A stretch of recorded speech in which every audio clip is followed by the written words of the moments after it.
Bonjour à toutes et à tous, ma team Kiefer, j'espère que vous allez bien. Aujourd'hui pour cette nouvelle vidéo, on se retrouve pour la présentation complète du Tour de Romandie 2023 qui va commencer le 25 avril 2023. Le Tour de Romandie qui commencera par un prologue, donc l'étape 1 sera un contre-la-montre très court qu'on appelle prologue dans le cyclisme, moins de 7 km, 6 km 6 exactement, avec un prologue dans la ville de Port-Vallée. Donc on va checker un petit peu tout ça. Donc voilà, prologue qui sera pas vraiment qualifié d'étape 1. On a souvent cette chose là sur le Tour de Romandie, c'est que le premier prologue est constitué comme une étape 0 et donc on commencera l'étape 1 que à partir du Crissier et Vallée de Joux. Bien sûr, c'est bien sûr comptabilisé pour le général et ça compte comme une vraie victoire d'étape, mais c'est juste pour quand il y aura les résumés sur la chaîne YouTube. Soyez pas surpris de retrouver résumé étape 1 à la deuxième étape, qui sera d'ailleurs une étape très vallonnée. On aura une étape 3 vallonnée également. Ensuite, on aura un vrai contre-la-montre individuel à Châtel-Saint-Denis, donc pas mal de contre-la-montre prologue. L'étape clé sera l'étape qui reliera la ville de Sion à Thion 2000, avec une grosse étape de haute montagne qui pourra tester un petit peu les coureurs avant les grandes échéances, c'est-à-dire Tour d'Italie qui arrive le 6 mai et le Tour de France le 1er juillet. Et la dernière étape sera dédiée cette fois vraiment pour les sprinteurs normalement. Donc voilà, vous avez donc les 6 étapes en tout, et donc on retrouvera pour la dernière étape, l'étape 5 au final. Car l'étape 1 c'est le prologue qui n'est pas vraiment étape 1 quoi. Donc voilà la team, si on regarde de plus près, hein, c'est vraiment cette étape là qui est l'étape clé. Hein. Donc les coureurs engagés, les favoris, tout ça, c'est parti. Alors le site Today Cycling est vraiment pratique parce qu'il nous permet d'avoir les principaux favoris assez facilement. 3 étoiles, c'est les frères Yates qui ne sont pas dans la même équipe, Simon Yates et Adam Yates. À 2 étoiles, on retrouve le Colombien Sergio Higuita.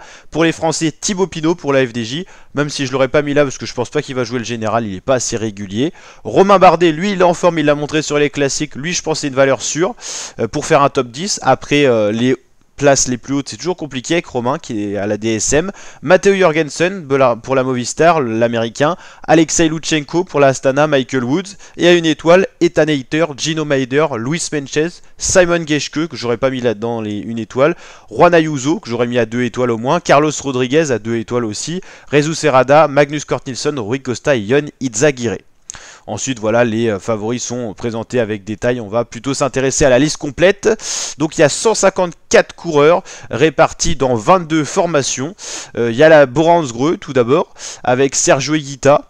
Qui sera le leader. Il sera accompagné par Cesare Benedetti, Nico Denz, Bob Jungels qui sera le lieutenant de montagne je pense, Luigi Lurz, Tian Udebrock et Ben Zioff. Beaucoup de coureurs inconnus au bataillon, ça sera pas mal de les voir sur une semaine, qu'est-ce qu'ils vont être capables de donner. UAE Team Emirates avec Adam Yates et Juan Ayuso, 2 gros leaders.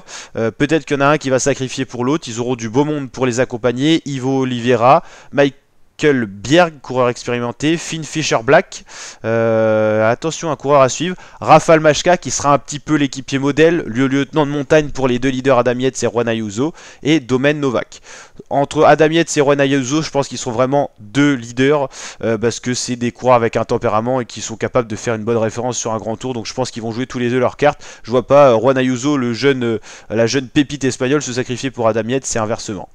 Pour la Jumbo Visma, on aura Steven Kruijswijk en leader, accompagné en montagne, il y a du costaud par Tobias Foss, l'expérimenté Robert Reising, Thomas Gloak, Leider Hofstede, Guy Lambres et Jos van Omden. Pour la Soudal Quick-Step, on aura Rémi Cavagna qui sera une des grosses cartes pour faire des temps sur les contre-la-montre. Sur le prologue, il peut jouer sa carte, c'est vraiment la carte française. Et sur le contre-la-montre individuel, il sera également à la fête, je pense. Accompagné par Joseph Cerny. Alors, est-ce qu'on va retrouver la page qui s'est réactualisée? Voilà. Dries de Venins, James Nock, Fausto Masnada, Casper Pedersen et Ethan Vernon. Pour l'instant, dans tous les coureurs qu'on a cités, le plus performant contre la montre, c'est normalement Rémi Cavagna sur le papier. Pour la Alpecin-Senings, on retrouve Quinten Hermans, Tobias Bayer, ok, Joas Osborne, Sbaragli, Stannard, Tamino et Van Den Bosch. Pas de gros leaders dans cette équipe. La Trek avec Tony Galopin. Pourquoi pas un bon contre-la-montre, un top 15 serait une bonne référence pour lui. Accompagné par l'autre français Julien Bernard, Bruce Tenga, Kenny Elissonde, Elmose, Mosca et Nice. Donc 3 coureurs français dans l'équipe Trek. La IF Education Easy Pass autour de Magnus Cortilson, on l'a compris. Amador, Caicedo. Caicedo, il peut faire une référence pour le général, lui. Simon Kiar, Hiking, Mark Padoun et Sun Queen. Attention à Mark Padoun, lui sur les courses d'une semaine, il peut jouer un général et s'il est en forme, il peut aller chercher plusieurs victoires d'étape. L'année dernière, l'Ukrainien était un peu absent, mais il y a 2 ans, il était très très fort. À l'époque, il était chez quoi? Chez Bahreïn, je crois. La FDJ, apparemment, autour de Thibaut Pinot, qui va se retester avant le Giro ou le Tour de France, je sais plus ce qu'il veut faire. Il sera accompagné par Aske, Germani, Ladanius, Lenny Martinez, Paleni et Thompson, une équipe pas très expérimentée. Movistar Team, c'est tout autour de l'américain Matteo Jorgensen, accompagné par Barta. Fernando Gaviria pour le sprint, mais on a vu les sprinters seront pas trop à la fête, avec sur 6 étapes en tout, 2 contre-la-montre, une grosse étape de montagne, 2 étapes vallonnées et une seule étape vraiment dédié aux sprinters, même si il y a quasiment 2 étapes qui peuvent être remportées par les sprinters. Mühlberger, Oliveira, Romeo, Samitier pour finir la Movistar. Bahreïn autour du Suisse Gino Meder, on l'a compris, pour le sprint Nikias Arndt. Damiano Caruso, alors est-ce qu'il va nous refaire un Giro, il est capable de jouer le général comme il avait fait il y a quelques années déjà, ou est-ce qu'il sera lieutenant de montagne? Maintenant il a l'air plus d'être revenu dans son rôle classique d'équipier, avec Rainer Keplinger, Flip Masiewski, Pris Mertersen et Rajovic.